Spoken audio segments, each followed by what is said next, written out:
اعوذ باللہ السمیع العلیم من الشیطان الرجیم بسم اللہ الرحمن الرحیم یا ایہا الذین آمنوا اطیعوا اللہ ورسولہ ولا تولوا عنہ وانتم تسمعون ولا تكونوا كالذين قالوا سمعنا وهم لا يسمعون ان شر الدواب عند الله الصم البكم الذين لا يعقلون ولو علم الله فيهم خيرا لأسمعهم ولو أسمعهم لتولوا وهم معرضون يا أيها الذين آمنوا استجيبوا لله وللرسول إذا دعاكم لما يحييكم واعلموا أن الله يحول بين المرء وقلبه وأنه إليه تحشرون واتقوا فتنة لا تصيبن الذين ظلموا منكم خاصة واعلموا ان اللہ شدید العقاب۔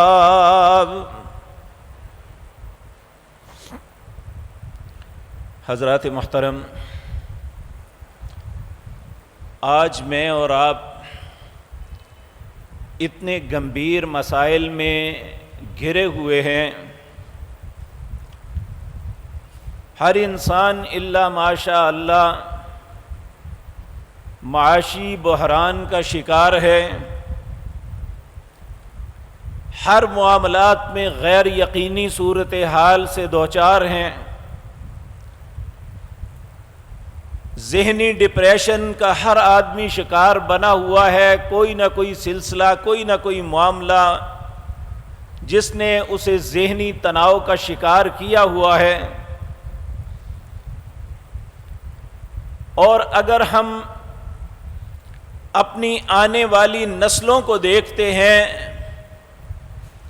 تو چند نوجوانوں کو چھوڑ کے ہر نوجوان وہ بیٹا ہے یا بیٹی بے راہ روی کا شکار ہے۔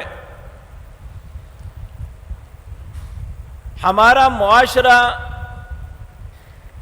ایک ٹوٹ پھوٹ کا شکار ہے۔ ہر آدمی اس معاملے میں پریشان ہے، جسے بھی اللہ نے شعور سے نوازا کہ ہم جس نہج پہ، جس تیزی کے ساتھ ہلاکت کی طرف جا رہے ہیں، ہمارا کیا بنے گا۔ لیکن دکھ کی بات یہ ہے، ہم مسلمان ہوتے ہوئے جن کا تعلق اپنے رب کے ساتھ ہے، ان کا رب ان کی ہر معاملے میں رہنمائی کرتا ہے۔ اس نے انسانیت کو کبھی بے یار و مددگار نہیں چھوڑا، ہر دور میں اپنے نبی اور رسولوں کو بھیج کے انسانوں کی رہنمائی فرمائی، انہیں دنیا کی آسائشوں کا رستہ بتایا،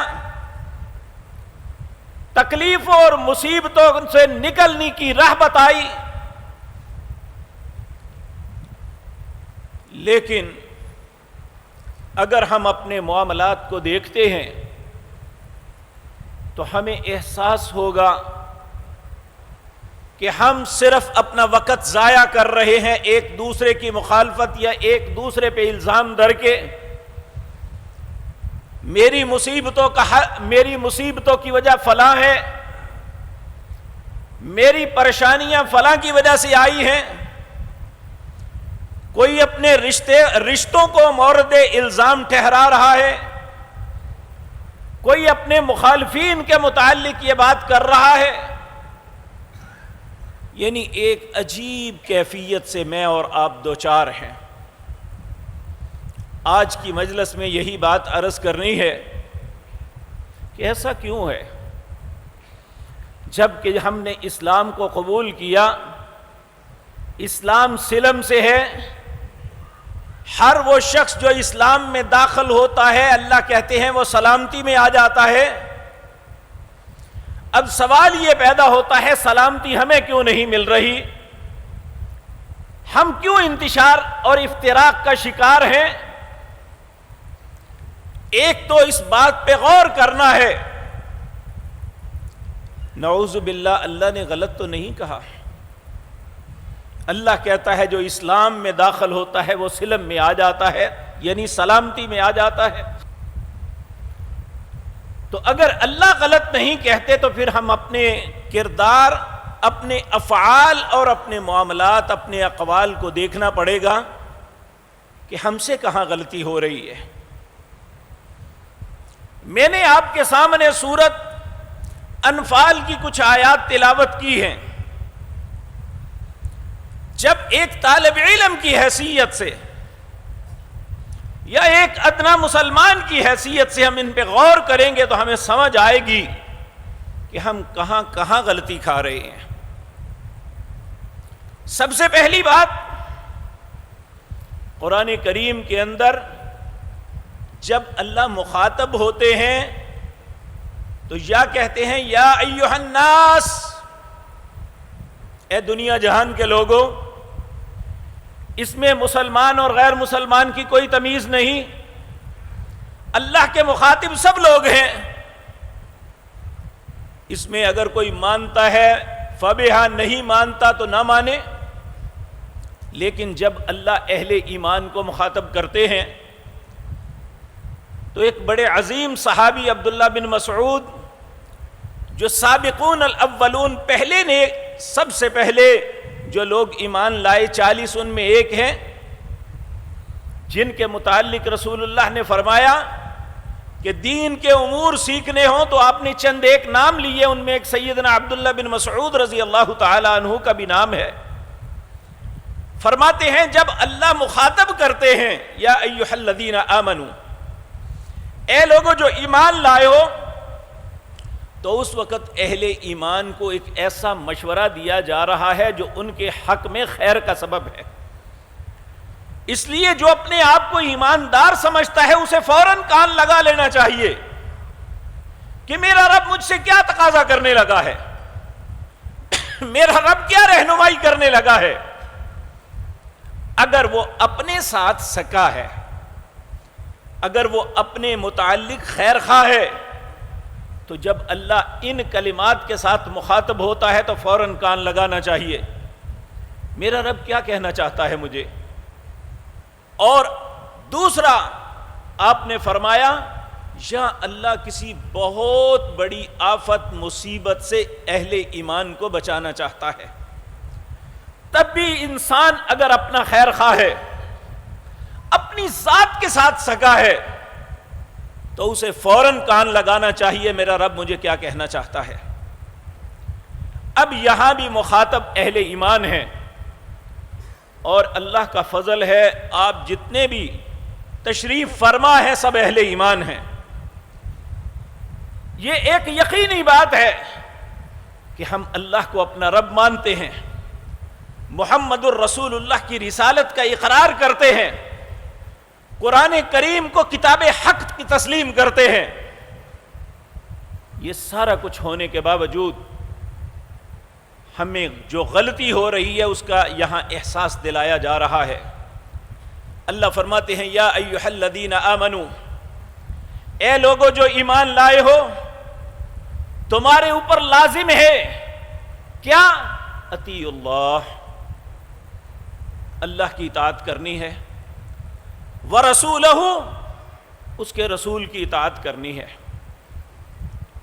جب اللہ اور اس کے رسول کی بات آ جائے پھر نہ اساتذہ کی اہمیت رہتی ہے، نہ والدین کی اہمیت رہتی ہے، اور نہ ہی وقت کے حکمرانوں کی اہمیت رہتی ہے۔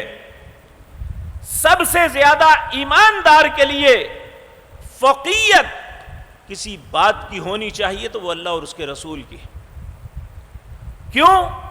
اللہ رب العزت قرآن میں فرماتے ہیں وَمَا كَانَ لِمُؤْمِنٍ وَلَا مُؤْمِنَةٍ إِذَا قَضَى اللَّهُ وَرَسُولُهُ أَمْرًا، یہ سورۃ احزاب ہے، 22واں پارہ ہے، اس کا دوسرا رکوع ہے۔ وَمَا كَانَ لِمُؤْمِنٍ وَلَا مُؤْمِنَةٍ، کوئی شخص اپنے آپ کو ایماندار نہیں کہہ سکتا، کوئی مرد ہے یا عورت، وما کان لمؤمن ولا مؤمنۃ، کب ایماندار کہلوا سکتا ہے؟ اذا قضى اللہ ورسولہ امرا، جب اللہ یا اس کے رسول کا کوئی فیصلہ آ جائے، ان یکون لہم الخیرہ، پھر وہ اپنا اختیار استعمال نہیں کر سکتا کہ میں اب نہیں پھر کر لوں گا، یا فلاں نہیں فلاں کی بات بھی تو ہے، ان یکون لہم الخیرہ ومن یعص اللہ ورسولہ فقد ضل ضلالا مبینا، جو اللہ اور اس کے رسول کی معصیت نافرمانی کرے گا، بات کو قبول نہیں کرے گا، تو وہ یاد رکھ لے وہ بہت دور کی گمراہی میں جا پڑا ہے۔ اب ہمارے لیے حکم کیا ہے؟ یہ آیت ہے آیت نمبر 20، 21، 22، 23 سورۃ انفال 9واں پارہ۔ اللہ فرماتے ہیں یا ایھا الذین آمنوا، اے لوگو جو ایمان لائے ہو، اطیعوا اللہ ورسولہ، اللہ کی اطاعت کرنا، اس کے رسول کی اطاعت کرنا، ولا تولوا عنہ وانتم تسمعون، جب تم بات کو سن لو تو پھر روح گردانی نہیں کرنی۔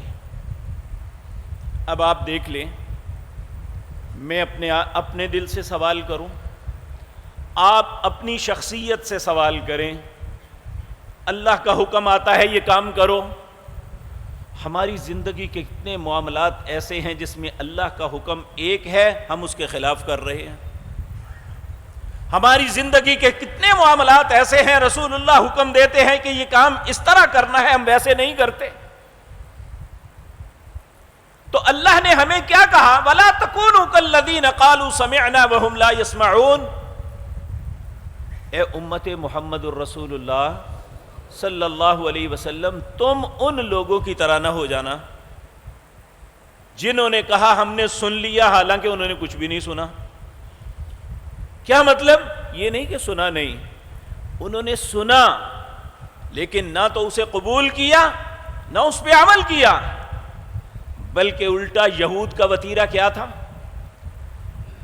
کہ جب اللہ رب العزت انہیں کہتے سمعنا، تم سنو اور اطاعت کرو، تو وہ آگے سے جواب دیتے سمعنا وعصینا، ہم نے سن تو لیا مانیں گے نہیں۔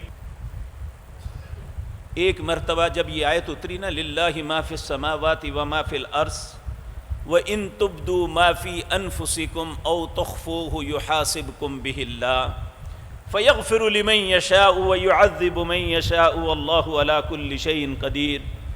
یہ سورۃ بقرہ کے آخری رکوع کی پہلی آیت ہے۔ زمین و آسمان کی ہر چیز کا مالک اللہ ہے، للہ ما فی السماوات وما فی الارض وَإِن تُبْدُوا مَا فِي أَنفُسِكُمْ أَوْ تُخْفُوهُ، جو تم ظاہراً کرتے ہو، جو اپنے من کے اندر چھپا کے کرتے ہو، اللہ سب کا محاسبہ کرے گا۔ پھر اللہ کی مرضی ہے فَيَغْفِرُ لِمَن يَشَاءُ وَيُعَذِّبُ مَن يَشَاءُ، اللہ جس کو چاہے عذاب کرے، جس کو چاہے معاف کر دے۔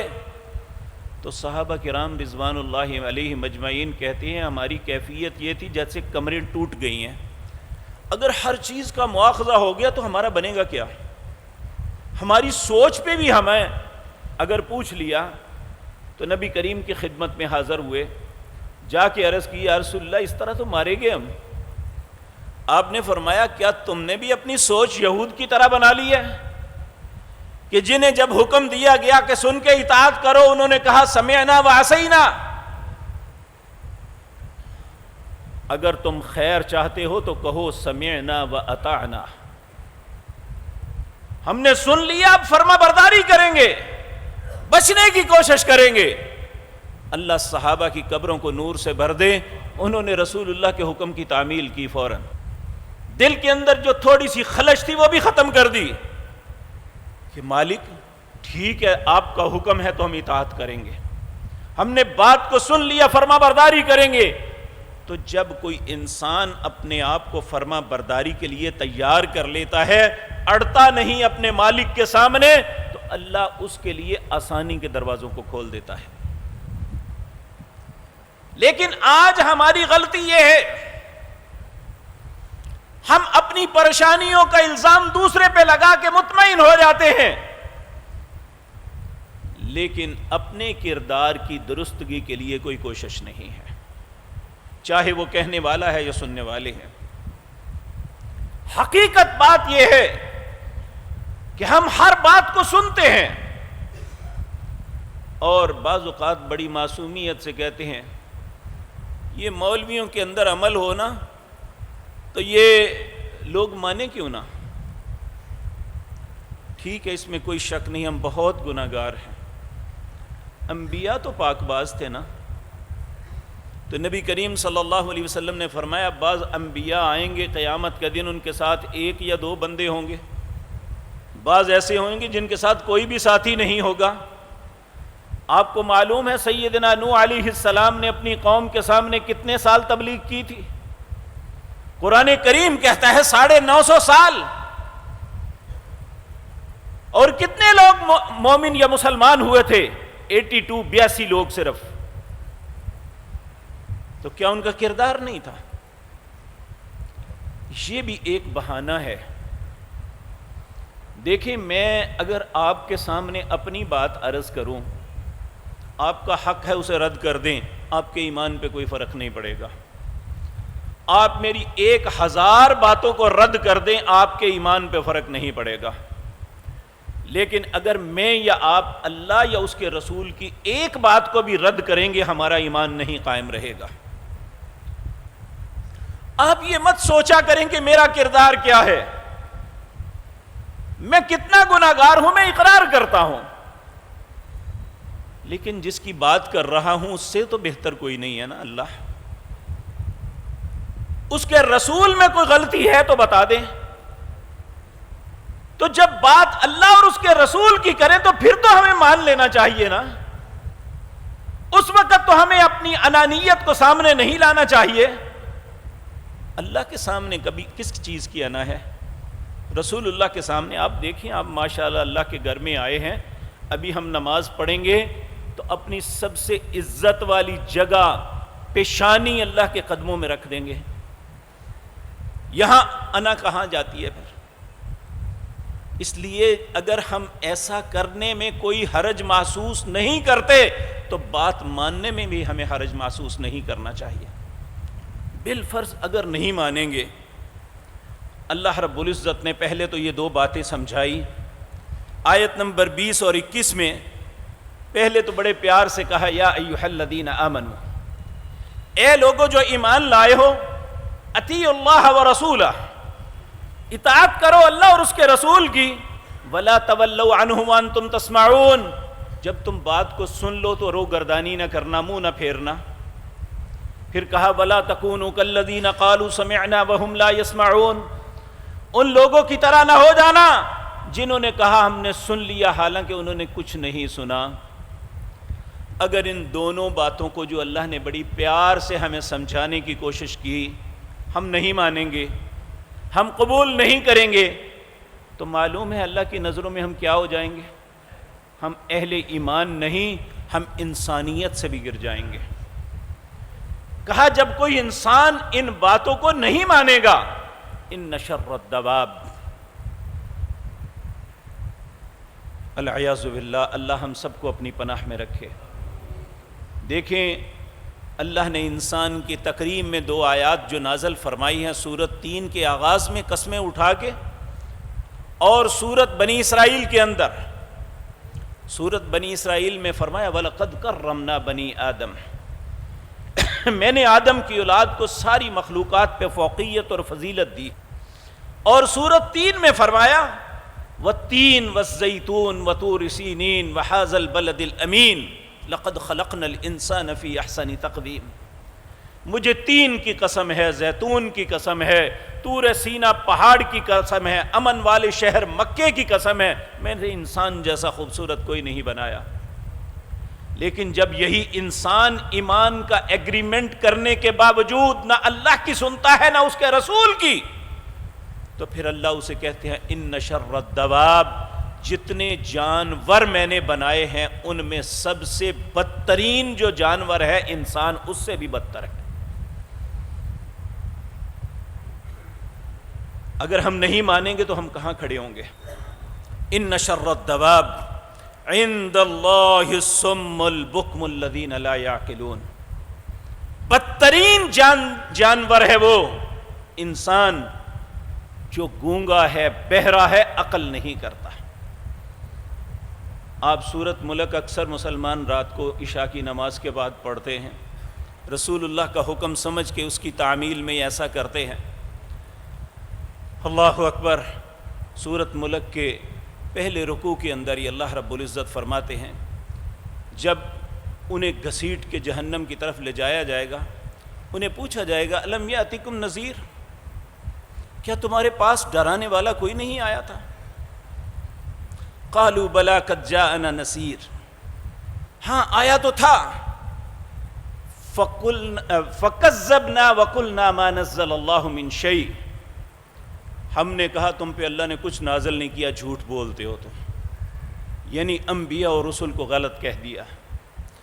پھر اس وقت انسان حسرت اور افسوس سے کہے گا قالوا لو كنا نسمع او نعقل ما كنا في اصحاب السعیر، کاش میں اس وقت بات کو سن لیتا، عقل کر لیتا، آج میں جہنمیوں میں نہ ہوتا.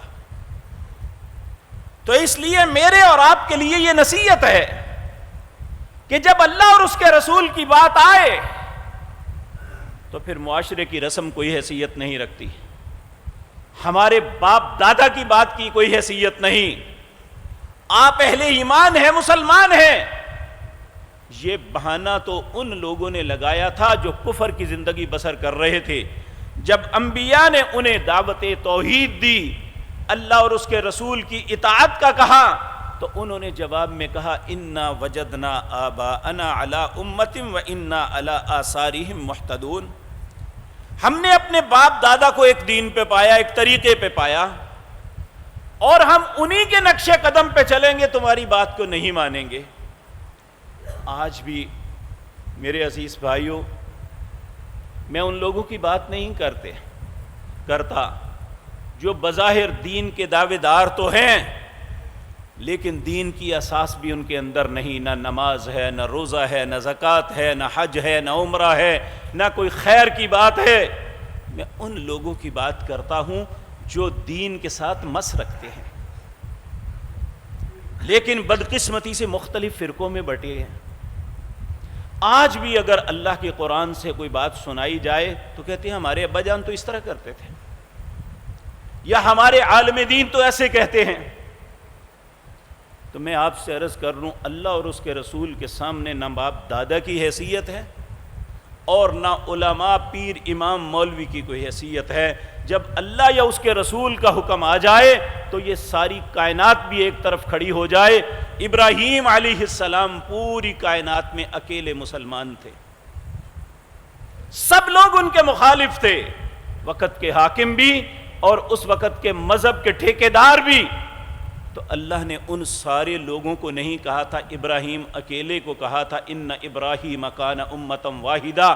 اگر میرے نزدیک کوئی امت ہے تو صرف ابراہیم ہے جو میرے حکم کی تعمیل کرتے. تو اللہ کے نزدیک یہ نہیں کہ ہم زیادہ ہوں گے تو تب، چاہے چند لوگ ہوں جو اللہ کی مانتے ہیں، اللہ کی نظر میں صرف وہی ہیں. انسانیت کی معراج پہ وہ لوگ ہیں. اسی طرح ایک سورۃ لقمان کے اندر فرمایا وَإِذَا قِيلَ لَهُمُ اتَّبِعُوا مَا أَنزَلَ اللَّهُ، جب انہیں کہا جاتا ہے اتباع کرو جو اللہ نے نازل کیا،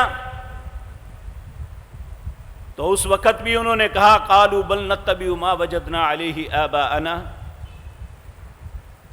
ہم اپنے آبا کی اتباع کریں گے.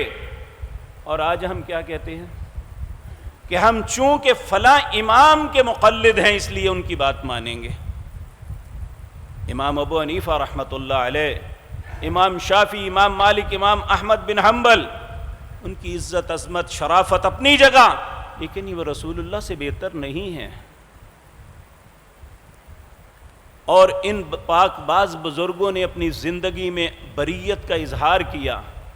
امام ابو حنیفہ رحمۃ اللہ علیہ جب حج کے لیے تشریف لائے تو انہوں نے بیت اللہ کا غلاف پکڑ کے یہ بات کہی تھی، لوگوں جو مجھے جانتا ہے وہ جانتا ہے، جو نہیں جانتا، میں نعمان بن ثابت جس کی کنیت ابو حنیفہ ہے، اترکو قولی بخبر رسول اللہ صلی اللہ علیہ وسلم، جب اللہ کے رسول کی بات پالو میری بات کو چھوڑ دینا۔ ہم نہیں چھوڑ رہے، وہ بھی بری ہیں، اللہ اور اس کے رسول بھی اس بات پہ بری ہیں، ہم کہاں سے جا کے اپنی بریت کا جو ہے سرٹیفکیٹ لائیں گے؟ العیاذ باللہ۔ تو اس وقت سورۃ لقمان اس کی آیت نمبر 21 اللہ رب العزت فرماتے ہیں وَإِذَا قِيلَ لَهُمُ اتَّبِعُوا مَا أَنزَلَ اللَّهُ، جب انہیں کہا جائے اتباع کرو جو اللہ نے نازل کی ہے، قالوا آگے سے جواب دیتے ہیں بل نتبع ما وجدنا علیہ آباءنا، ہم تو اتباع کریں گے جس پہ ہم نے اپنے ماں باپ کو دیکھا تھا۔ اللہ فرماتے ہیں اولو کان الشیطان یدعوہم الی عذاب السعیر، اگر شیطان تمہیں بلاتا ہے اللہ اور اس کی رسول کی مخالفت میں جہنم کی طرف تو وہی بھی قبول کر لو گے۔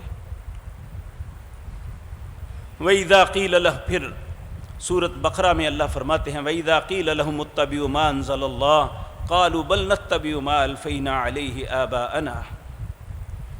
فَالْعِيَاذُ بِاللَّهِ۔ میرے عزیز بھائیو، یہ وہ اسباب ہیں جس کی وجہ سے قوموں پہ مصیبتیں آتی ہیں۔ اللہ رب العزت نے کتنی ہیں آیات میں یہ فرمایا کدأب آل فرعون والذین من قبلہم کذبوا بآیات ربہم فأہلکناہم بذنوبہم وأغرقنا آل فرعون وکل کانوا ظالمین۔ کیا تمہارے سامنے آل فرعون کی مثال نہیں ہے؟ ان سے پہلے کتنی اقوام تھی جنہیں میں نے برباد کیا ان کے گناہوں کے سبب۔ گناہ کیا ہوتا ہے؟ ہر اس چیز کو گناہ کہا جاتا ہے جو اللہ اور اس کی رسول کی نافرمانی میں کیا جائے۔ اللہ اور اس کے رسول حکم دیں اگر اس کی تعمیل نہ کی جائے تو یہ بھی گناہ ہے۔ اب دیکھیں نا، اللہ نے حکم دیا نماز پڑھو، اگر نہیں پڑھیں گے تو یہ ثواب تو نہیں نا، یہ گناہ ہوگا۔ اللہ کا حکم ہے یا ایھا الذین آمنوا کتب علیکم الصیام، میں نے تم پہ روزے فرض کیے، اگر نہیں پڑھیں گے، روزہ نہیں رکھیں گے تو کیا اجر ملے گا؟ گناہ ہے۔ یا ایھا الذین آمنوا انفقوا من طیبات ما رزقناکم، اللہ نے حکم دیا اپنے پاکیزہ مال میں سے خرچ کرو، نہیں کریں گے تو گناہگار ہوں گے۔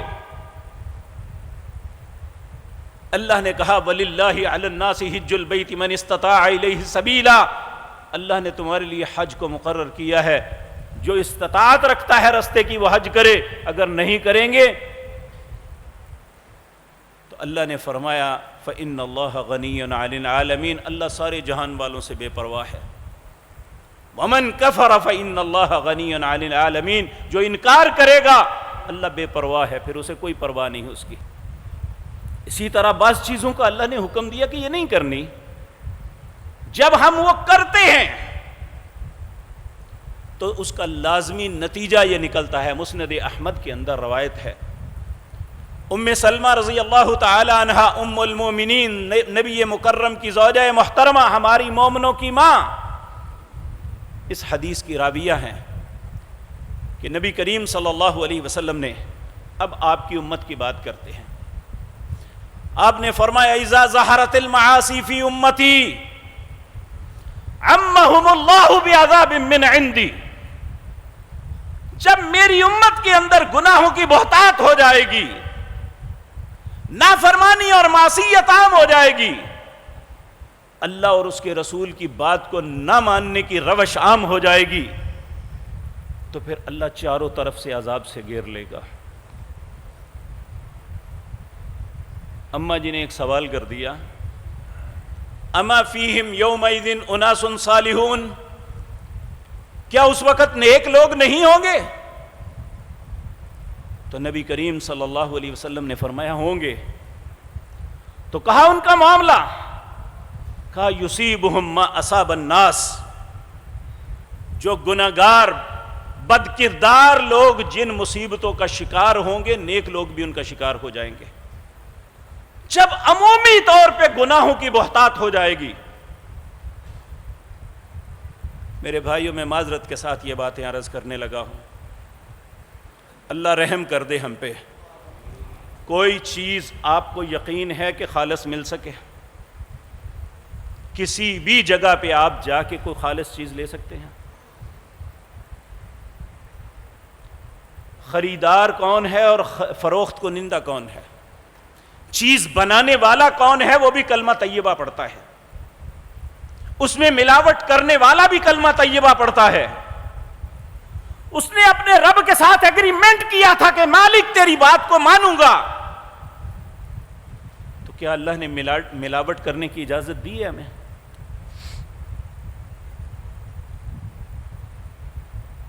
کیا کوئی انسان اپنے گھر سے نکلتے وقت پورے کانفیڈنس کے ساتھ ہے کہ اسے کوئی تکلیف نہیں پہنچائے گا،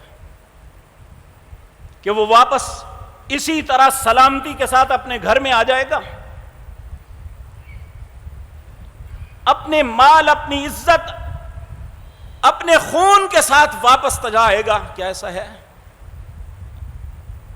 کیا یہ بات حقیقت نہیں ہے کہ رسول اللہ نے کعبے کو مخاطب ہو کے کہا تھا، اے کعبہ تیری عزت اللہ نے بڑی بنائی ہے، لیکن ایک مسلمان کا مال، اس کی عزت، اس کا خون تجھ سے زیادہ محترم ہے اللہ کی نظر میں۔ آج جو قاتل ہے وہ بھی کلمہ طیبہ پڑھتا ہے، مقتول ہے وہ بھی کلمہ طیبہ پڑھتا ہے۔ آج چور بھی، جس کی چوری کی جا رہی ہے، دونوں مسلمان ہیں۔ ایک ڈکیت جو ڈاکہ ڈال رہا ہے وہ بھی اپنے آپ کو مسلمان کہتا ہے، اور جس کے ساتھ زیادتی ہو رہی ہے وہ بھی مسلمان ہے۔ آج مختلف مناصب پہ بیٹھے ہوئے لوگ اپنے منصب کا فائدہ اٹھاتے ہوئے رشوت لیتے ہیں، وہ بھی مسلمان ہیں، اور جس مظلوم سے رشوت لی جا رہی ہے وہ بھی مسلمان ہے۔ ہم کون سا تمغہ لے کے اللہ کی بارگاہ میں جائیں گے؟ جب یہ ساری معاشرے کے اندر ساری برائیاں موجود ہوں گی، سکون کہاں سے ملے گا؟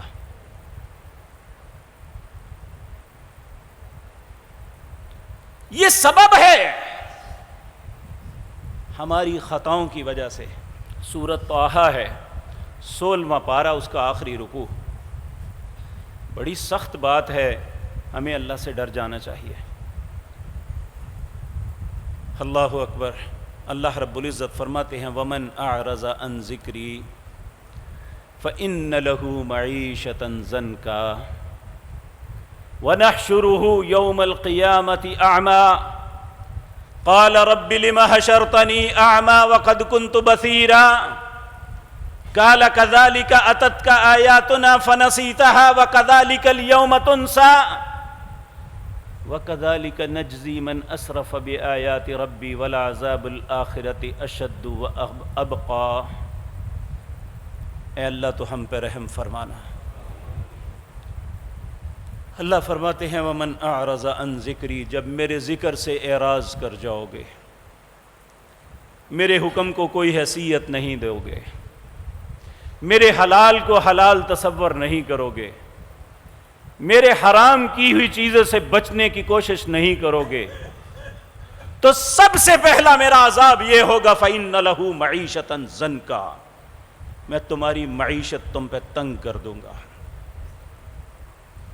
آج ایک مزدور ہے تو تب، ایک ٹریڈر ہے تو تب، ایک صنعت کار ہے تو تب، ہر شخص معاشی تنگی کا شکار ہے۔ ہر بندہ یوٹیلیٹی بل لے کے رو رہا ہے، کسی کے دل پہ اثر نہیں ہو رہا، کسی کی خودکشی کسی پہ اثر انداز نہیں ہو رہی، کسی کا رونا اور بچے لے کے انہیں بیچنا ان پہ اثر انداز نہیں ہو رہا، گھر کی چیزیں بیچ کے یوٹیلیٹی بل دینا کسی کے دل کو نرم نہیں کر رہا۔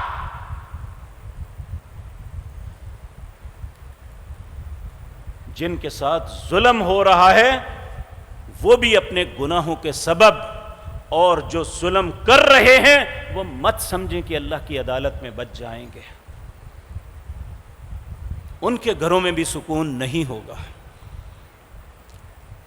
تو اللہ رب العزت فرماتے ہیں جب میرے ذکر سے اعراض کرو گے فَإِنَّ لَهُ مَعِيشَةً ضَنْكَ، میں تمہاری معیشت تم پہ تنگ کر دوں گا۔ یہ بھی بہت چھوٹی بات ہے جس کا ہم شکار ہیں، لیکن آگے جو ہونے والا ہے وہ بہت خوفناک ہے۔ وَنَحْشُرُهُ يَوْمَ الْقِيَامَةِ أَعْمَى، اللہ کہتا ہے قیامت کے دن میں اندھا کر کے اٹھاؤں گا۔ اس وقت انسان اللہ سے پوچھے گا قال رب لم حشرتنی اعمی وقد كنت بصیرا، اے اللہ تو میرے ساتھ کیوں کیا ہے یہ، میں دنیا میں دیکھنے والا تھا۔ تو اللہ ریزن جواب دیں گے قال كذلك اتتك آیاتنا فنسیتها، تیرے پاس میری آیتیں آئی تھیں تو نے انہیں بھلا دیا، آج میں نے تمہیں بھلا دیا۔ فنسیتها وكذلك اليوم تنسى وَكَذَلِكَ نَجْزِي مَنْ أَسْرَفَ بِآيَاتِ رَبِّي، یہ اس کا بدلہ ہے جو میری آیات کے ساتھ تو نے زیادتیاں کی۔ وہ کہنے والا ہے یا سننے والے ہیں، وہ حکمران ہے یا عوام الناس ہیں؟ جو اللہ کی آیات کے ساتھ زیادتی کرے گا وہ اس کا انجام بھگتے گا، دنیا میں بھی اور آخرت میں بھی۔ وَكَذَلِكَ نَجْزِي مَنْ أَسْرَفَ بِآيَاتِ رَبِّهِ وَلَعَذَابُ الْآخِرَةِ أَشَدُّ وَأَبْقَى، آخرت کا عذاب سخت بھی ہے اور باقی رہنے والا بھی ہے۔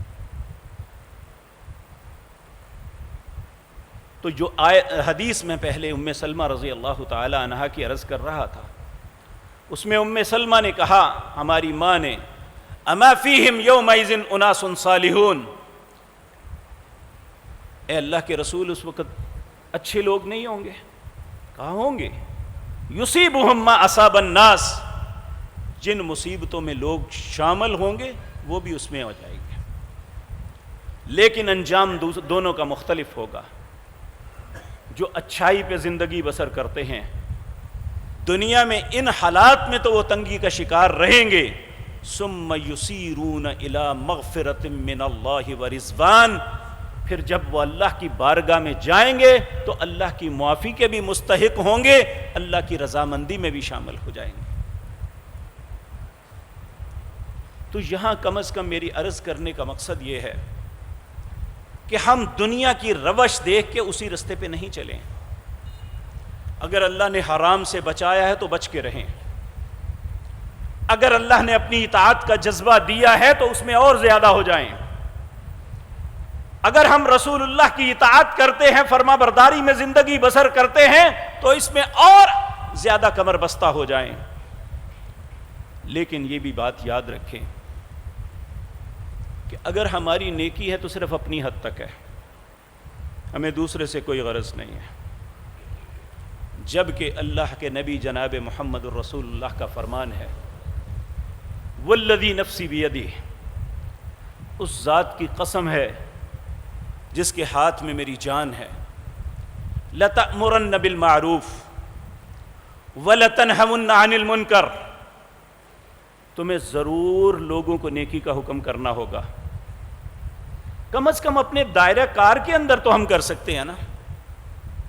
ہر شخص کے نیچے کچھ نہ کچھ جونیئرز ہیں، اس کی اولاد ہے، اس کی بیوی ہے، اس کے بہن بھائی ہیں، اس کے دفتر میں اس کے ملازمین ہیں، یا اس کے دفتر میں اس کے جونیئرز ہیں، اس کی دکان پہ کام کرنے والے سیلز مین ہیں، اس کی فیکٹری میں کرنے والے مزدور ہیں، یہ سب اس کے دائرہ کار کے اندر آتے ہیں۔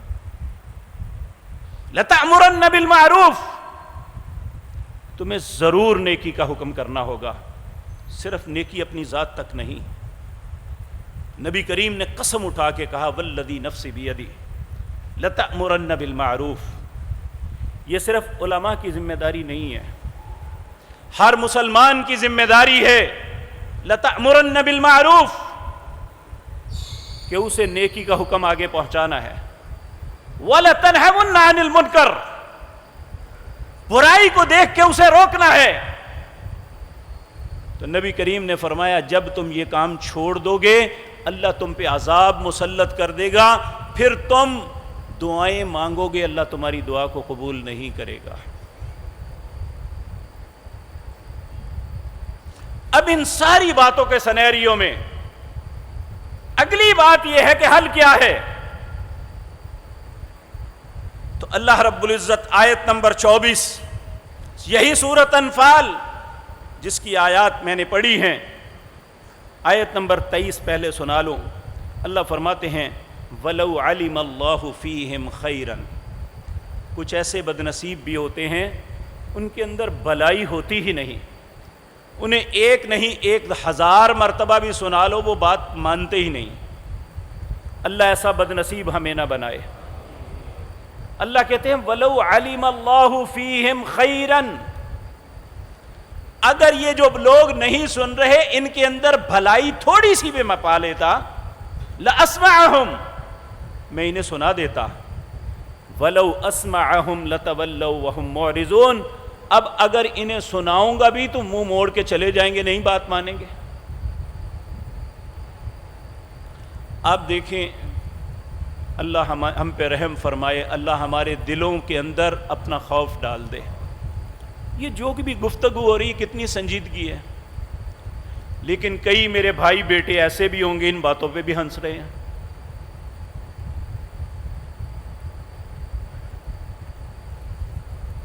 اس میں بھی وہ کوئی منفی پہلو ہی نکالیں گے.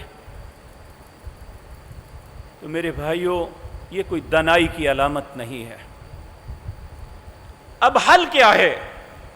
اللہ فرماتے ہیں یا ایھا الذین آمنوا، اے لوگو جو ایمان لائے ہو، استجیبوا للہ وللرسول اذا دعاکم لما یحییکم، جب اللہ یا اس کے رسول تمہیں کسی بات کا حکم دیں، کسی بات پہ بلائیں، کسی بات سے روکیں، فوراً اس بات کو قبول کر لو. لما یحییکم، تمہاری زندگی اسی میں ہے. آیت نمبر 24 سورۃ انفال اپنے گھروں میں ضرور اٹھانا. کیا میں اپنے پاس سے کوئی بات تو نہیں کر رہا؟ آیت نمبر 20 سے شروع ہو جائیں، اس پورے رکوع کو پڑھیں. اللہ رب العزت فرماتے ہیں استجیبوا للہ وللرسول اذا دعاکم. آپ دیکھیں یہ اتنی اہم بات ہے. ایک مرتبہ ایک صحابی نماز پڑھ رہے تھے، نبی کریم نے انہیں آواز دی. انہوں نے کہا نماز پڑھ کے سن لوں گا بات. جب نماز ختم کی گئے، اللہ کے رسول آپ نے بلایا تھا، آپ نے فرمایا اس وقت بات کیوں نہیں سنی؟ کہا نماز پڑھ رہا تھا. کہا تو نے اللہ کا یہ فرمان نہیں سنا استجیبوا للہ وللرسول اذا دعاکم، جب اللہ اور اس کے رسول تمہیں بلائے تو فوراً بات کو مان لو. اس وقت تو نماز کی حیثیت نہیں رہتی جب رسول اللہ بلا لیں، اس وقت تو عبادت کوئی حیثیت نہیں رکھتی جب اللہ بلائیں کہ یہ کام فلاں کرو. اس وقت وہی کرنا چاہیے جو اللہ حکم دے رہے ہیں یا اس کے رسول حکم دے رہے ہیں. تو اللہ فرماتے ہیں وَاعْلَمُوا أَنَّ اللَّهَ يَحُولُ بَيْنَ الْمَرْءِ وَقَلْبِهِ. یہ بڑی سخت بیماری ہے، روحانی بیماری، جس میں انسان مبتلا ہو جاتا ہے جب وہ اللہ اور اس کے رسول کی بات پہ توجہ نہیں دیتا. کہا وَاعْلَمُوا، جان لو اگر اللہ اور اس کے رسول کی بات کو قبول نہیں کیا تو ان اللہ یحول بین المرء وقلبی، اللہ تمہارے اور تمہارے دل کے درمیان حائل ہو جائے گا. ساری باتیں سمجھ آئیں گی، اللہ اور اس کے رسول کی بات سمجھ نہیں آئے گی. آپ دیکھیں مکے میں ایک شخص تھا عمر بن حشام، اس کے نام سے اکثر لوگ واقف نہیں ہیں. مکے کے لوگ اسے ابو الحکم کہتے تھے. یہ فیصلوں کا باپ ہے. لیکن ان ساری باتوں کے باوجود کہ دنیا کی ہر علم، ہر دانائی، ہر پرے میں وہ سرپنچ ہوا کرتا تھا، لیکن نہ اللہ کو پہچانا نہ اس کے رسول کو. اللہ نے اس کا نام ابو جہل رکھا تھا. اب دنیا میں کوئی عمر بن حشام سے نہیں جانتا، کہتے ہیں ابو جہل تھا. بے شک وہ نبی کریم کا رشتے میں چچا ہی تھا، لیکن ملعون ٹھہرا. کیوں؟ اللہ اور اس کے رسول کو پہچاننے کے باوجود ان کی بات کو سنا نہیں, ان کی بات کو قبول نہیں کیا. تو اللہ فرماتے ہیں وَاعْلَمُوا, جان لو, ان اللہ یحول بین المرء وقلبہ, اگر تم اللہ اور اس کے رسول کی بات کو نہ مانا تو اللہ تمہارے اور تمہارے دل کے درمیان حائل ہو جائے گا. جب یہ آیت پڑھی تو رسول اللہ نے اپنے صحابہ کو فرمایا, لوگو یہ بات یاد رکھو, اللہ کی 2 انگلیوں کے درمیان ابن آدم کا دل ہے, جیسے چاہے وہ موڑ دیتا ہے. اس لیے اللہ سے التجا کرتے رہا کرو, یا مصرف القلوب صرف قلوبنا علی دینک, یا مثبت القلوب ثبت قلوبنا علی طاعتک. اے دلوں کو پھیرنے والے, میرے دل کو اپنے دین کی طرف پھیر لے. اے دلوں کو جمع دینے والے, میرے دل کو اپنے دین کی طرف, اپنی اطاعت پہ جمع دے. اس لیے اللہ رب العزت فرماتے ہیں اگر ایسا کیا تو یاد رکھو واتقوا فتنۃ لا تصیبن الذین ظلموا منکم خاصہ, اس فتنے سے ڈر جاؤ جو خاص ظالموں پہ نہیں, سب اس کی لپٹ میں آ جائیں گے. آج ہم اس فتنے کے اندر مبتلا ہیں جو نہ کسی اچھے کی پہچان نہ برے کی پہچان, سب اس کا شکار ہے. سارے ایسے حالات میں ہمارے لیے رستہ یہی ہے, ہم اگر چاہتے ہیں کہ آسانی مل جائے, حکمران چاہے کوئی بھی ہو ہماری آواز کو سنے, اس کے دل میں رحم آئے, تو پھر ہم اللہ کا رحم سب سے پہلے لینا چاہیے.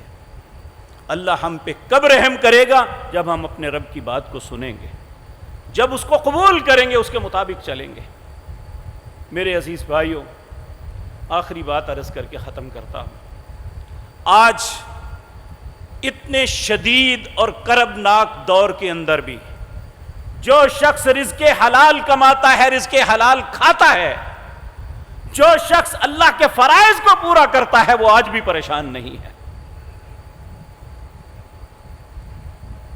آج بھی اس کی زندگی, اس کے پاس پیسے کم ہیں یا زیادہ, وہ اللہ کے نبی کی اس دعا کا مصداق ہے, اللہم قنعنی بما رزقتنی وبارک لی فی. اے اللہ جو کچھ تو نے مجھے دیا ہے اس پہ قناعت دے دینا. وہ قناعت پہ ہیں, ان کے پاس ایک وقت کا کھانا ہے یا نہیں ہے, وہ اللہ کی عطا پہ خوش ہیں. اور وہ انسان پریشان ہے جس کے پاس خربوں کی دولت ہے لیکن وہ اللہ کی نافرمانی میں زندگی بسر کر رہا ہے, تو اللہ اس کی زندگی سے سکون کو چھین لیا ہے. آج جو سکون کا طالب ہے, نبی مکرم کا ارشاد ہے صلی اللہ علیہ وسلم, اس صادق المصدوق پیغمبر نے یہ فرمایا جن کی سچائی کی گواہی رب نے دی. آپ نے فرمایا من لزم الاستغفار, جو شخص استغفار کو لازم پکڑ لیتا ہے, یعنی اپنی خطاؤں کی اللہ سے معافی مانگتا رہتا ہے, 2 انعام اللہ دیتے ہیں. یجعل لہ مخرجا, اللہ اسے مصیبتوں سے نکال دیتے ہیں. دوسرا ویرزقہ من حیث لا یحتسب, اللہ ایسی جگہ سے رزق دے گا وہ سوچ بھی نہیں سکتا. تو اے اللہ, ہم تیرے گھر میں بیٹھے ہوئے اس شدت کی گرمی میں, اس کے باوجود اے اللہ تیرے بندے تیرے حضور حاضر ہیں. اے اللہ میں بھی تیرا ایک گناہ گار بندہ, اے اللہ تیرے ہی بندے ہیں, بہت خطائیں ہیں, ہم اپنی خطاؤں کا اقرار کرتے ہیں. اے اللہ ہمارے حالات کو آسودہ فرما دے. اے اللہ ہماری زندگی کے معاملات کو بدل دے. اے اللہ جس طرح اس گرمی کے اندر بارش برسا کے لوگوں میں ایک راحت ڈال دیتا ہے, اے اللہ ہماری زندگی میں بھی راحتیں ڈال دے. اے اللہ ہماری ساری پریشانیوں کو ختم فرما دے. اے رحیم و کریم رب, ہر کو دنیا اور آخرت کی ہر بھلائی عطا فرما دے, دنیا اور آخرت کے ہر شر سے محفوظ فرما دے. سبحان ربک رب العزت عما یصفون.